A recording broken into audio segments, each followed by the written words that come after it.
갈릴리 익숙한 지역이죠. 이스라엘 북쪽에 있는 북서쪽에 있는 지역의 이름이 갈릴리입니다. 예수님께서 태어나신 곳은 아니시지만 어린 시절부터 가장 많이 오랫동안 머물며 사셨던 곳, 공생의 3년 동안 대부분의 사역을 하셨던 곳 갈릴리입니다. 우리식으로 표현하자면 전라도 이렇게 표현할 수 있을 것 같아요. 그래서 갈릴리라고 하는 큰 그 주 안에 우리들이 익숙한 도시들이 많이 있어요. 예를 들어 보면은 어린 시절을 보내셨던 나사렛도 갈릴리에 속해 있고요. 또 예수님 사역의 주 무대였던 해안 도시 가버나움, 혼인잔치 하면 떠오르는 도시 있죠. 가나도 갈릴리고요. 오병이어의 기적이 있었던 답가라고 하는 지역도 갈릴리에 속해 있고요. 베드로, 안드레, 빌립의 고향이었던 벳세다, 북쪽 비옥한 평야 지역인 게네사렛, 그보다 더 북쪽으로 올라가면은 베드로의 유명한 신앙 고백을 했던 장소 가이사랴 빌립보, 모두 다 갈릴리에 속해 있는 도시들입니다. 그만큼 꽤 넓은 지역이에요. 빼놓을 수 없는 곳이 있죠. 그 안에 있는 큰 호수가 하나 있죠. 갈릴리 호수. 그 모양이 마치 그들이 가지고 있는 악기 하프를 닮았다 해서 킨노르, 게네사렛, 겟네렛 이런 말을 붙여서 부르기도 했고요. 또 담수가 담겨져 있는 호수였는데 너무 크다 보니까 이스라엘 백성들은 그걸 바다라 해서 갈릴리 바다 이렇게 부르기도 했던 성소의 모습들을 우리들이 보게 됩니다. 지리적인 모습으로 이렇게 갈릴리가 있다면 조금 더 갈릴리에 대해서 이해를 하려면 역사적인 이야기들을 우리들이 좀 하면은 갈릴리 지역이 가지고 있는 정신과 의미를 조금 더 잘 알 수 있게 될 것 같습니다. 처음 갈릴리가 성경에 등장한 것은 출애굽 이후 광야 시대를 마치고 약속의 땅 가나안으로 들어갔을 때 그 초창기에 갈릴리에 대한 지명이 처음 등장하게 됩니다. 하나님께서 가나안에 들어간 이스라엘 백성들에게 혹시나 부지 중에 죄를 범하거나 살인을 저질렀을 때 그들이 피할 곳이 있어서 안전한 장소가 필요하겠다 해서 전체 가나안 지역에 6곳의 도피성을 마련하죠. 그 도피성 중에 하나가 바로 갈릴리 게데스라 하는 곳입니다. 그러니까 성소였어요. 거룩한 장소였어요. 갈릴리는요. 그곳으로 아무리 극한적인 죄를 짓고 살인을 했다 할지라도 피하면은 재판을 받고 누군가가 변호할 권리를 얻게 되었으니 안전한 장소라 이렇게 표현할 수가 있을 것 같습니다. 그렇게 좋은 지역이었던 갈릴리가 솔로몬 시대가 되어지면서 여러 가지 시련을 당하게 됩니다. 그 건축 재료들을 제공해 준 왕에게 감사를 표현하게 돼요. 예전 백향목이라든지 황금이라든지 잣나무라든지 이런 걸 제공했던 두로 왕 히람에게 어떻게 보상을 해야 되겠다 생각하다가 보상한 지역이 갈릴리 지역에 있는 20개의 성읍을 보상으로 떼어주는 거예요. 원래는 이스라엘에 속해져 있는 땅이었는데 두로 왕 히람에게 줬으니 이방의 땅이 되어지고 여기에 속한 것도 아니고 저기에 속한 것도 아니고 형편없는 땅으로서 가치가 절하된 그 지역이 바로 갈릴리가 되어버린 것이죠. 오늘 성경 말씀 15절에 나오는 이방의 땅이라고 하는 표현이 바로 그런 의미 속에서 붙여지게 된 이름입니다. 그런 땅 갈릴리가 예수님이 태어나시던 시대에 큰 역사적인 사건 하나를 겪게 되죠. 그리고 그 이후로 역사적인 사건 때문에 또 다른 이름 하나를 갖게 되는데 저항의 땅, 반역의 땅 이런 이름을 갈릴리가 갖게 됩니다. BC 4년에 로마 제국과 헤롯 대왕이 같이 결탁했던 것들이 좀 느슨해질 경우, 그러니까 헤롯 대왕이 죽었고요. 그 다음에 헤롯 안티파스라고 하는 왕이 새로 그 아들이 즉위할 때 그 빈 공간에 때는 이때다 하고 반란을 일으키게 되죠. 갈릴리 지역을 중심으로 해서 반란을 일으켰는데 로마 제국이 약한가요? 엄청 강력하잖아요. 군대를 동원해가지고 진압해버려요. 그리고 본때를 보여줘야 되겠다 생각해서 본보기로 그 반란에 참여했던 2,000명의 갈릴리 사람들을 십자가형에 처해가지고 다 죽이고 맙니다. 그 무장공민은 무산되어지고 2,000명의 갈릴리 사람들은 죽게 되고 그 이후로 갈릴리 지역은 반역의 도시, 저항의 도시라고 하는 이름을 갖게 된 것이죠. 오래전 솔로몬 시대부터 이어진 혼란과 격동 속의 갈릴리는 이 일로 인해 수많은 상처를 아는 아픔을 지닌 가슴 뜨거운 도시가 되어집니다. 요한복음에 보면은요, 예수님의 제자 빌립이 나다나엘을 찾아가 내가 여러 선지자들이 이야기한 그분을 내가 만났다고 소개해요. 예수님을 소개하는데 나다나엘이 그 말 듣고 첫마디로 뭐라 하신 줄 아세요? 뭐 나사렛에서 선한 것이 날 수 있어? 그러니까 나사렛이 갈릴리잖아요. 그러니까 갈릴리는 그만큼 편향된 생각과 폄훼된 도시, 갈릴리에서는 선한 것이 날 수가 없다. 이렇게 이야기를 하고 있었죠. 왜 제가 이 설교를 준비하다가 제목을 붙인 이유도 거기에 있지만 우리가 사는 땅 광주가 생각이 났을까요? 빛거울인데 갈릴리와 조금 닮았다는 생각을 해보게 됐어요. 이 말씀 드리기는 조금 죄송하기는 하지만 그래도 뭐 저도 광주 사니까 2008년에 제가 이민 목회하다가 광주로 온다고 우리 교우들에게 이야기를 했어요. 캐나다에 있는 교우들에게 했더니 몇몇 그 권사님들과 어른들이 저를 와서 거기 가면 안 된다는 거예요. 그래서 왜 그러시냐고, 그 무서운 데를 어떻게 가서 살려고 그러시냐고. 저는 서석초등학교를 다녔거든요. 광주가 전혀 무서운 곳이 아닌데 그분들의 생각 속에 광주 하면은 무서운 곳, 이런 생각들을 가지고 있었던 것 같아요. 그런 것이 바로 갈릴리입니다. 바로 그 갈릴리에서 예수 그리스도의 복음이 시작됐다는 것, 결코 우연이 아니에요. 하나님의 섭리와 계획이 있었고 복음이 가지고 있는 정신에 가장 어울리는 도시가 갈릴리였다. 그래서 예수 그리스도의 복음의 시작이 갈릴리에서부터 시작됐다고 성경은 우리에게 증언해 주고 계시는 거죠. 아무도 주목하지 않는 예루살렘 성전이 아니라 골고다 언덕에서 십자가형을 받으시고 돌아가시고, 그리고 그 변두리가 바로 중심이 되어져서 하나님의 복음, 예수 그리스도의 복음은 퍼져나가기 시작한 거죠. 가장자리, 변두리, 경계를 향해 예수님께서 늘 내려가셨어요. 사람도 마찬가지예요. 찾아간 사람을 보면요, 변두리에 있는 사람, 가장자리에 있는 사람, 소외된 사람, 외로운 사람, 어려운 사람, 그곳에서부터 하나님의 구원의 빛을 비추셨고 그곳에서 그들을 존중히 여기고 하나님의 형상을 회복하셔서 하나님의 나라를 시작하시는 분이 바로 예수 그리스도셨죠.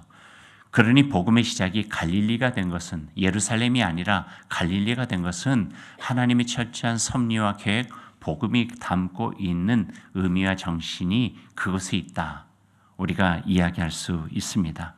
화려한 조명이 비치는 곳이 아니라 아파하고 신음하는 이들이 있는 그곳에 주님이 계셨고 거기서 복음의 시작이 되어지는 것이죠. 약한 자들을 강하게 하신 분, 건축자의 버린 돌을 머릿돌을 삼으신 분, 자기를 높이는 자는 낮아지고 자기를 낮추자는 높아지리라 말씀하신 분, 으뜸이 되고자 하면 다른 사람을 섬기는 자가 되라, 우리에게 말씀해 주셨죠. 예루살렘의 화려한 성전은 사흘 만에 무너지리라, 그렇게 예언을 하셨지만 어둠 굴 무덤에 비춘 생명의 빛으로 본인 자신은 사흘 만에 부활하여 하늘의 구원을 이루어 주신 분, 이게 복음이잖아요. 그러니 복음의 시작이 예루살렘 화려한 성전이겠어요? 갈릴리 어둠의 땅이겠어요? 흑암에 앉아 있는 것 같은 이들 속에서 복음의 빛은 하늘빛으로 비추어져서 그곳에서 새로운 세계를 이루어 가신다. 오늘 복음의 시작은 이렇게 우리에게 선포하고 있습니다. 이게 성서의 역설이고요. 복음의 증언입니다. 갈릴리는 이방의 땅, 어둠의 땅이지만 그곳에 하늘빛 비추어 새날을 시작하셨다. 그 일을 위해 예수님께서 하신 첫 번째 일을 보면은 거기에 대한 모습도 우리들이 이해하게 됩니다. 예수님께서 복음의 시작에 제일 처음에 하신 일이 어떤 일이신가요? 사람을 부르셨어요. 제자를 세우신 일이에요. 함께 가자 하는 것이죠. 나를 따르라, 함께 가자. 복음의 시작은 사람과 함께 시작하게 되셨습니다. 18절, 19절 말씀 한번 보실까요? 같이 읽어보시죠. 갈릴리 해변에 다니시다가 두 형제 곧 베드로라 하는 시몬과 그의 형제 안드레가 바다에 금을 던지는 것을 보시니 그들은 어부라 말씀하시되 나를 따라오라 내가 너희를 사람을 낚는 어부가 되게 하리라 하시니, 이 말씀 18절 19절 그리고 그 뒤에 있는 말씀으로 제자를 부르신 예수님의 모습 한 두 가지 정도를 여러분과 조금 나누고 싶어요. 첫 번째는 사람을 낚는 어부에 대한 이야기예요. 잘 아시죠? 사람 낚는 어부. 언젠가 궁금했어요. 사람 낚는 어부가 뭔가 이렇게 이곳저곳을 찾아볼 수 있었던 기회가 있었죠. 그러면서 조금 인상 깊은 글들을 이렇게 읽게 되었어요. 루터교회 최준 목사님이 쓴 어떤 글을 제가 읽었는데 그분이 이렇게 표현을 해요. 사람을 낚다라고 하는 말이 잘 안 들어오더래요. 그러니까 낚다는 말이 좀 부정적인 말도 있잖아요. 이걸 영어로 우리들이 잘 쓰는 영어로 표현하면 이거예요. voice fishing 이런 거예요. 사람을 낚았다 하는 거예요. 원래 원어적인 의미를 보면은 낚다보다는요. 여러분 고기를 낚아요? 아니면 고기를 잡아요? 잡죠. 그러니까 사람을 잡다가 편해요. 고기를 잡다 그대로 fishers of man. 그러니까 사람을 잡는 어부, 이게 원래 원어적인 의미가 있는데 그 의미가 조금 더 그 원어적 의미로 들어가면은 사람을 잡다는 것보다는요, 이 고기를 잡은 어부가 물고기를 그 누군가에게 제공하는 것, 이게 원어가 가지고 있는 의미도 담겨져 있는 거예요. 그거를 고려해가지고 해석해 보면은요, 이렇게 해석되어지는 것이 참 좋아요. 어부가 그물을 던지듯 복음을 전해서 사람을 하나님 나라로 초대하는 삶을 살게 하겠다 하는 거예요. 그러니까 어부가 그물을 던져가지고 고기를 잡잖아요. 근데 사람을 낚는 어부라고 하는 것은 그물을 던지는데 복음을 던지는 거예요. 복음을 던져가지고 복음의 울타리 안에 하나님의 사람들을 모아서 그로 하여금 먹는 것이 아니라 목적은 무엇인가? 그를 통하여 세리를 하시겠다는 거예요. 하나님의 새 나라를 이루겠다는 거예요. 예수님께서 가시는 그 길에 고기를 낚는 어부가 되게 하겠다, 나를 따르라 하셨던 말씀은 내가 이제 나아가는 이 복음으로 세상에 하나님의 나라를 이루고자 하는데 그 일을 함께 할 수 있겠냐? 여기에 대한 초대라는 거예요. 거기에 응답하며 제자들이 따라 나선 것이고요. 그 당시의 상황과 연결해 보면 조금 더 깊이 생각해 보면요, 예수님의 제자를 부르시는 내가 너희를 사람을 낚는 어부가 되게 하리라 하는 부르심은 로마 제국의 착취 구조 속에서 서로 경쟁하면서 어쩔 수 없이 생존을 위해 던지던 낡은 그물, 그 그물을 내려놓고 이제는 새로운 삶을 향하여 함께 나아가자 하는 거죠. 자신과 가족을 위해서 살던 삶, 그게 나쁘다는 이야기는 아니에요. 그런 일상의 삶에서 더 넓은 하나님의 나라를 위해 사람을 살리고 아픈 자를 고치고 서로를 돌보는 생명의 그물질을 함께 하자고 하는 초대였어요.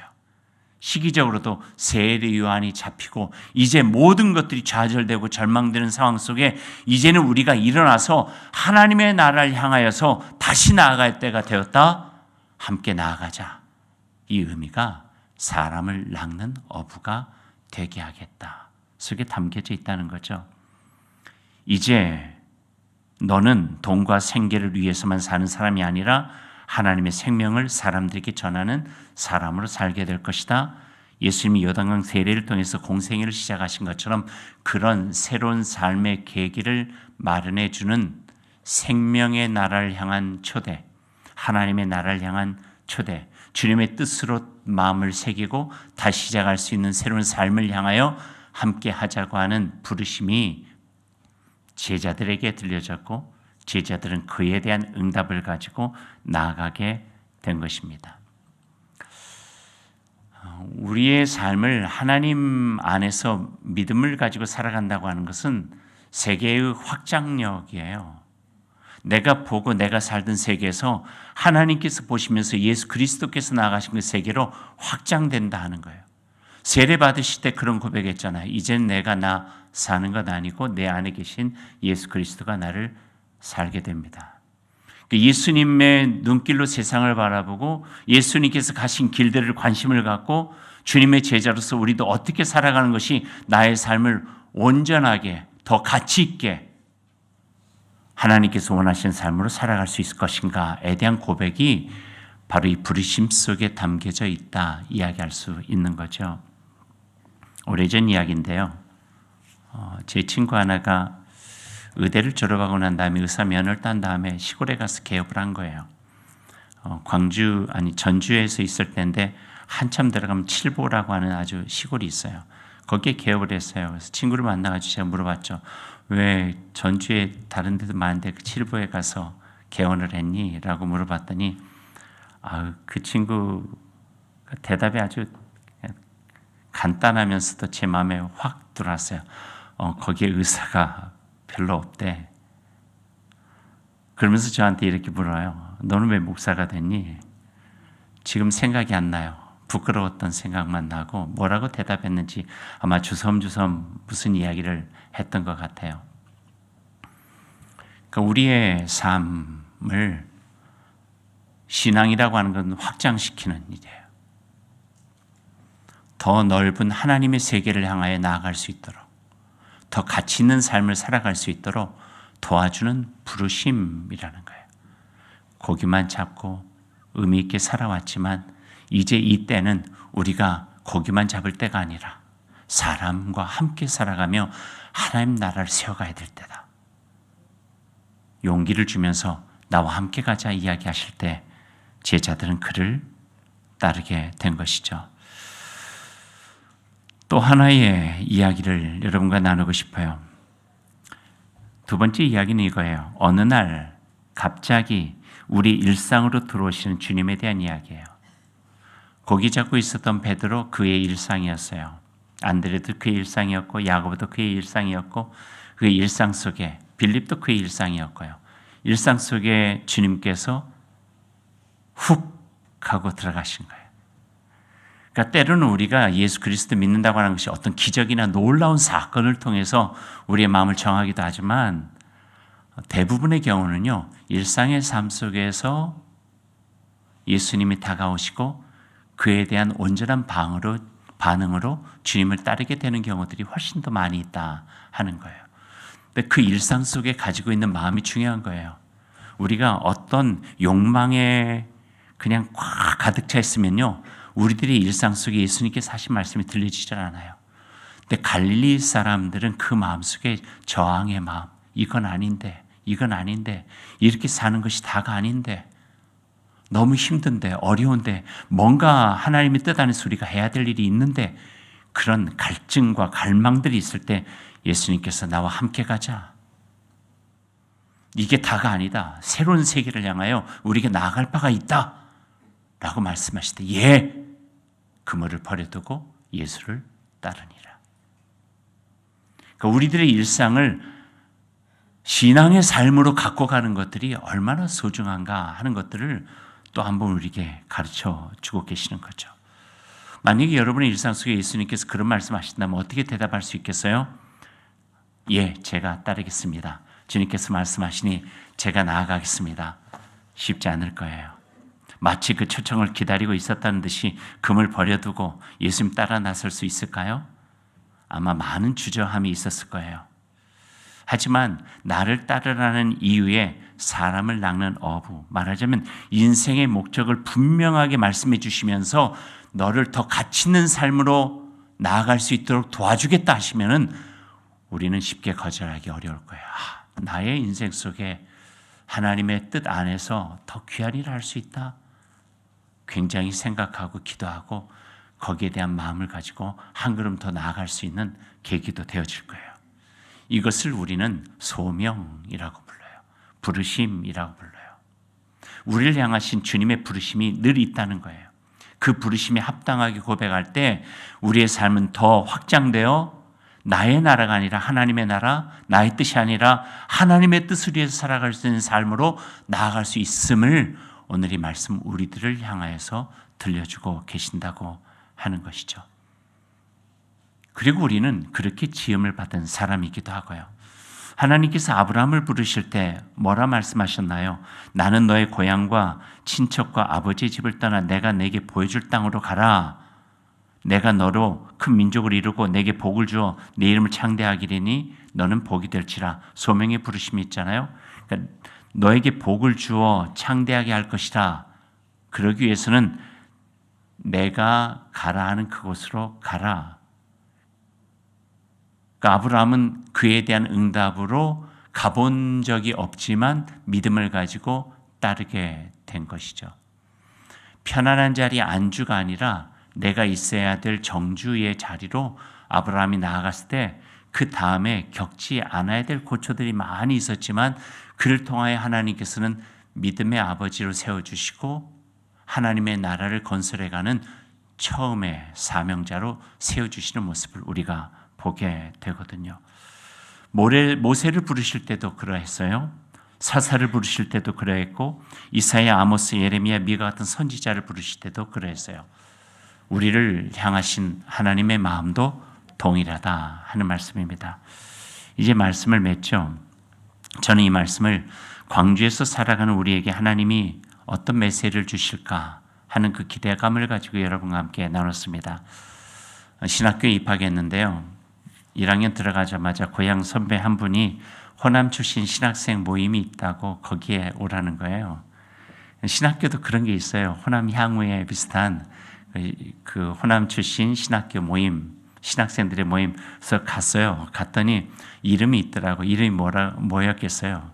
갈릴리.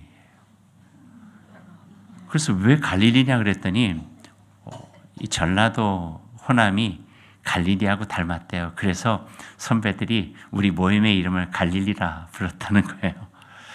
그래서 그 다음부터 이 갈릴리 하면 저도 모르게 이렇게 연결이 되어지는 것을 보게 되었습니다. 빛고울 광주죠. 역사적으로 호남이 갈릴리 닮았다. 긍정할 수도 있고 부정할 수도 있겠지만 그러나 오늘 말씀이 우리 빛고울 광주에서 그리스도인을 살아가는 우리들에게 주시는 메시지가 있다 여겨지게 됩니다. 거창한 일을 하라는 뜻이 아니에요. 진실을 살아가는 정직함으로 살라는 거겠죠. 복음에 합당하게 상처 입은 이웃과 함께하는 따뜻함으로 살아가라 하는 거겠죠. 예수님이 그러하셨던 것처럼 갈등과 분열을 이겨낸 화해와 평화로 살아가라 하는 것이겠죠.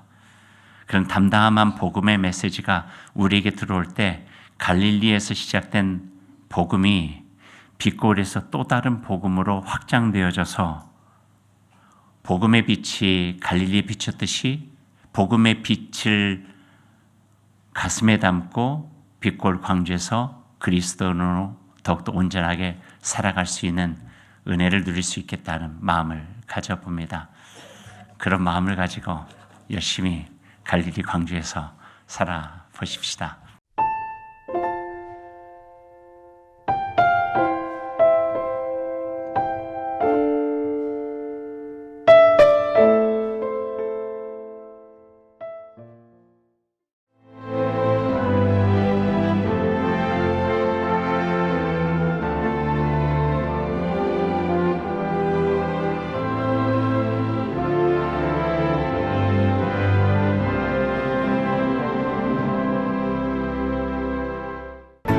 일 년 12달 꽃피는 섬이 있습니다. 천사섬 신안 사계절 꽃축제. 봄을 여는 수선화부터 섬길을 걸으면 걸을수록 놀라운 즐거움을 선사하는 겨울꽃 애기동백까지 이제 대한민국 섬여행은 사계절 꽃축제와 함께 천사섬 신안